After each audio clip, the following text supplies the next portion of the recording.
வாக்கு கேட்டு தெரு தெருவா வந்து அரசியல்வாதிகள் வந்து வருவாங்க.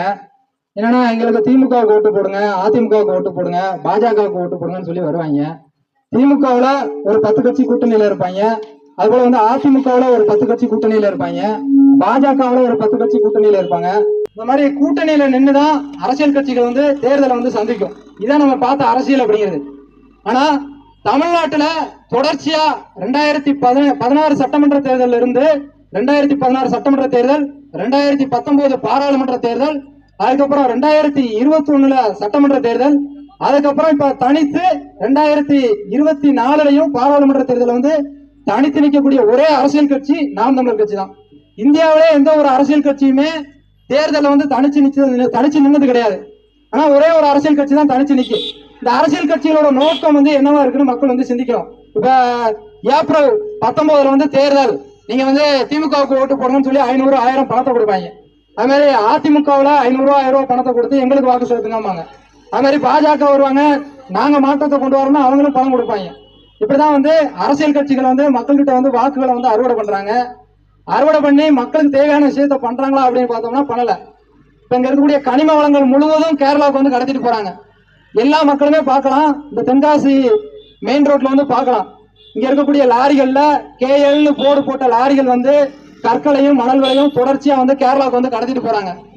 அது போல வந்து இங்க வந்து மது அப்படிங்கிறது திமுக ஆட்சிக்கு வந்ததுக்கு அப்புறம் தெரு தெருவா மதுபானம் அப்படிங்கிறது குடிசை தொழில் மாதிரி தெருவுக்கு தெரு வந்து மது விற்க ஆரம்பிச்சிட்டாங்க. இப்படி வந்து இது வந்து தமிழ்நாடு முழுவதும் மது விற்பனை வந்து அதிகமா நடைபெற்று இருக்கு. இதை வந்து யாராவது தடுத்து நிறுத்த முடியுமா அப்படின்னா யாராலையும் தடுத்து நிறுத்த முடியாது.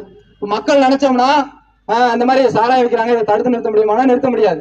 அது மாதிரி வந்து இங்க இருக்கக்கூடிய இயற்கை வளங்களை கொள்ளடிச்சு கேரளாவுக்கு கடத்திட்டு போறாங்க, தடுத்து நிறுத்த முடியுமானா நிறுத்த முடியாது. அது மாதிரி அரசு மருத்துவமனை தரமா இல்ல, எங்களுக்கு வந்து தரமான மருத்துவமனை கட்டி கொடுங்க அப்படின்னு கேட்டோம்னா அதை வந்து யாரும் பண்ண மாட்டாங்க. அது மாதிரி தரமான கல்வியும் கொடுக்க முடியாது, தரமான மருத்துவமனையும் அமைக்க மாட்டாங்க. அது போல வந்து தூய குடிநீரை வந்து இலவசமாகவும் கொடுக்க முடியாது அரசால. ஆனா வீட்டுக்குரிய அந்த வரி அப்படிங்கிறது உயர்ந்துகிட்டே இருக்கு. மக்கள் வந்து ஒரு சாதாரண பெட்ரோலுக்கு வந்து 50 ரூபாய் வந்து வரியா கட்டுறோம். இந்த பைக்ல வந்து ஒரு டயர் நமக்கு இதாயிருச்சு, அப்ப அந்த பைக்கோட டயர் வந்து ஒரு 1000 ரூபான்னு வச்சுக்கோங்க. 1000 ரூபாய் பைக் டயருக்கு நம்ம கட்டக்கூடிய வரி அப்படிங்கிறது எவ்வளவுன்னு பார்த்தோம்னா 28% வந்து வரி கட்டுறோம். அப்ப மக்கள் வந்து சிந்திக்கணும், அந்த 28% வரி அப்படிங்கறத நம்ம எப்படி செலுத்துறோம் அப்படின்னு. இப்ப வந்து வயல்ல வந்து கூலி வேலை பார்த்திருப்பாங்க, வயல்ல களை எடுக்கிறது, அது மாதிரி வந்து நாத்து நடுறது, அது போல வந்து கட்டுமான பணிகள்ல ஈடுபட்டு அந்த பணத்தை வந்து கொண்டு வராங்க. மக்கள் வந்து உடல்ல உழைப்பு, உடலை வந்து உருக்கி வேலையை சிந்தி கஷ்டப்பட்டு வந்து உழைச்சு கொண்டு வர அந்த பணத்துல 28% வரி. இப்போ ஒரு ஆள் கொத்தனார் வேலை பாக்குறாருன்னா ஒரு கடுமையா உழைச்ச பணத்துல 1000 ரூபாய் டயர்னா 280 ரூபாய் வரியா கட்டுறாரு. அது போல வீட்டு வரி உயர்ந்துருச்சு, மின்சாரத்துக்கு வரி கட்டுறோம், அது மாதிரி வந்து குடிநீருக்கு மாதம் மாதம் பணம் கட்டுறோம். அப்போ ஒரு அரசு வந்து மக்களுக்கு வந்து பண்ணி கொடுக்கக்கூடிய அடிப்படையான விஷயம் எதுவுமே பண்ணி கொடுக்கல. தரமான கல்வியை வந்து கொடுக்க முடியல, தரமான மருத்துவத்தை கொடுக்க முடியல, அது மாதிரி குடிநீரையும் கொடுக்க முடியல. அப்ப வரி வந்து இவ்வளவு ரூபாய் பணம் கட்டுறோம். ஒரு லிட்டர் பெட்ரோலுக்கும் 50 ரூபாய் கட்டுறோம்.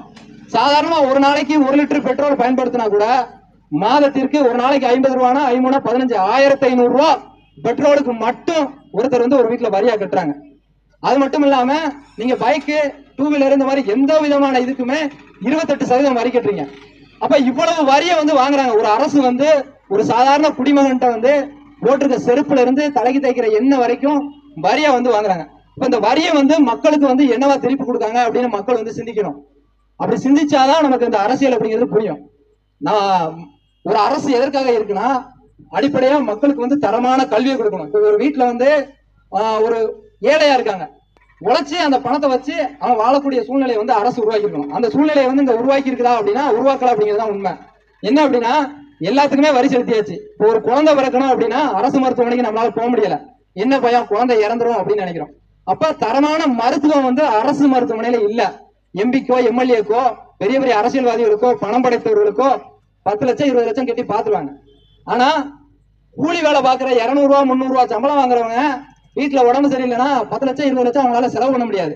அப்ப என்ன செய்வாங்க, இறந்துதான் போவாங்க. அதுவே இந்த தரமான மருத்துவம் இருந்ததுன்னா அங்க அப்பல்லோ மருத்துவமனையில என்ன மருத்துவம் கிடைக்குதோ அதே மருத்துவம் வந்து ராயகிரியில இருக்கிறது கிடைச்சிச்சுன்னா எல்லாருமே இங்க வந்து உயிரோட வாழலாம். அப்ப தரமான மருத்துவம் அப்படிங்கிறது தேவையா. ஒரு உயிரினை வந்து வாழ்றதுக்கு அடிப்படை தேவை வந்து மருத்துவம். உயிர் காக்கக்கூடிய மருத்துவத்தை வந்து இலவசமா தரமானதா கொடுக்கணும்.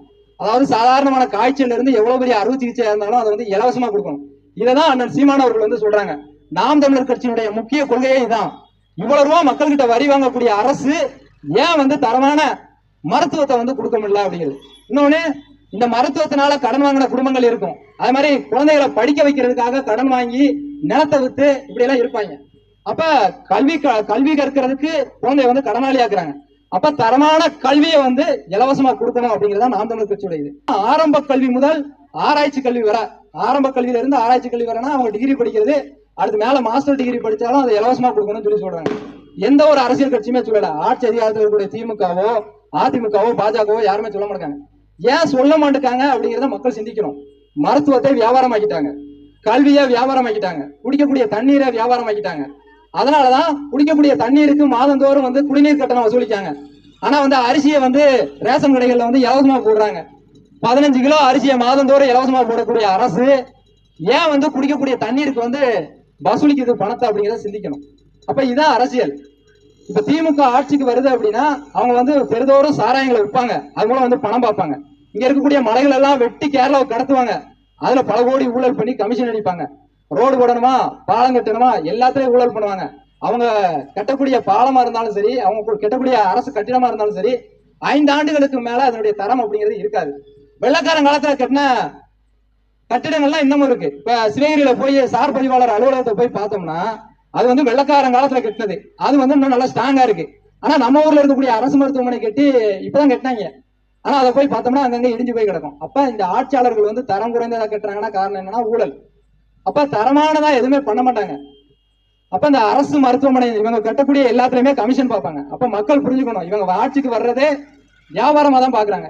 இப்ப யார் வந்து ரவுடியா இருக்கானோ, எவன் வந்து திருட்டு தொழில் பண்றானோ அவன் வந்து அதிகாரத்துல வந்து உட்காருவான். அதனால கற்றறிந்தவர்கள் வந்து அரசியலுக்கு வரணும் கட்டாயம். படித்தவர்கள் அரசியலுக்கு வரும்போதுதான் மக்களுக்கான தேவை என்னன்னு சொல்லி புரியும். அது மாதிரி எளிய பிள்ளைகள் வந்து அரசியலுக்கு வரணும். இப்ப இவருக்கு எவ்வளவு சொத்து இருக்குன்னு பார்த்தோம்னா ஒரு சொத்தும் கிடையாது. ராயர்ல தான் பிறந்தார். அவர் வீட போய் பார்த்தோம்னா இடிஞ்சு போய் கிடக்கும், அங்க போய் வாழ வீட்டுல இருக்காரு. அப்ப இதான் இவருடைய நிலைமை. ஆனா அதிமுக திமுக பாஜகவை பார்த்தோம்னா பல கோடி சொத்து இருக்கு. இந்த ஒரு திமுகவுல இந்த எம்பி தேர்தலுக்கு மட்டுமே 8 கோடி ரூபாய் திமுகவுக்கு கட்டி அந்த சீட்டை வாங்கியிருக்காங்கன்னா அப்ப பாத்துக்கங்க. இதான் தகவல். அது மாதிரி அதிமுகவிலையும் பணம் கொடுத்தா வாங்கியிருக்காங்க, பாஜகவிலையும் பணம் கொடுத்தா வாங்கியிருக்காங்க. அப்ப சாதி மதம் எல்லாத்தையும் வச்சு அரசியல் பண்றாங்க.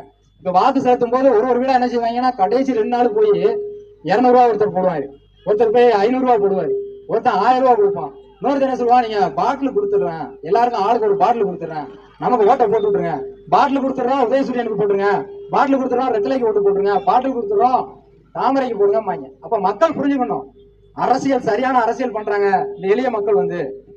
ஏன்னா படிக்காத மக்களுக்கு அவங்களுக்கு வந்து அடிப்படை அரசியல் புரியாதல் அப்படிங்கிறது இருக்காது. அப்ப அவங்க என்ன கேட்பாங்க, எவ்வளவுப்பா பணம் கொடுப்பீங்க? அவங்க உதயசூரியன்ல 500 ரூபா கொடுத்தாங்கப்பா, ரெட்டலையில 200 ரூபா கொடுத்தாங்கப்பா, அது மாதிரி பிஜேபியில 7 ரூபா பணம் கொடுத்தாங்கப்பா அப்படிமா. அப்ப மக்கள் வந்து அப்படியே பழகிட்டாங்க.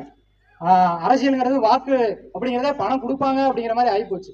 அப்ப நமக்கு இருக்கக்கூடிய ஒரே உரிமை இதுதான், சரியான மருத்துவம் கொடுக்கணும், இங்க இருக்கக்கூடிய கனிம வளங்களை கடத்தக்கூடாது, செண்பவழி அணையை கட்டணும், ஒருத்தரும் தன்னுடைய வீட்டுல பிறக்கக்கூடிய அடுத்த தலைமுறை குழந்தை வந்து அரசு மருத்துவமனையில ₹1 செலவில்லாம பிறக்கணும்.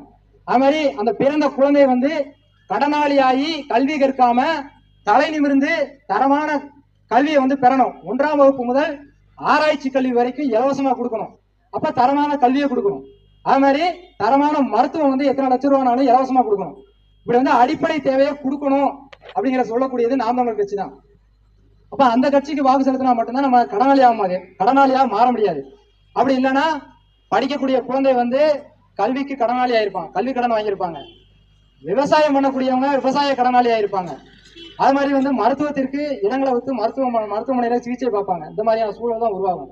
அப்ப அரசியல் வந்து எவ்வளவு முக்கியமானதுங்கிறத மக்கள் வந்து புரிஞ்சுக்குங்க. சரியான அரசியல் கட்சியினுடைய வேட்பாளர் வந்து தேர்ந்தெடுக்கணும். அண்ணன் சீமான் அவர்களுடைய நாம் தமிழர் கட்சியில் இருக்கக்கூடிய இந்த மைக் சின்னத்துல வந்து வாக்கு செலுத்துங்க.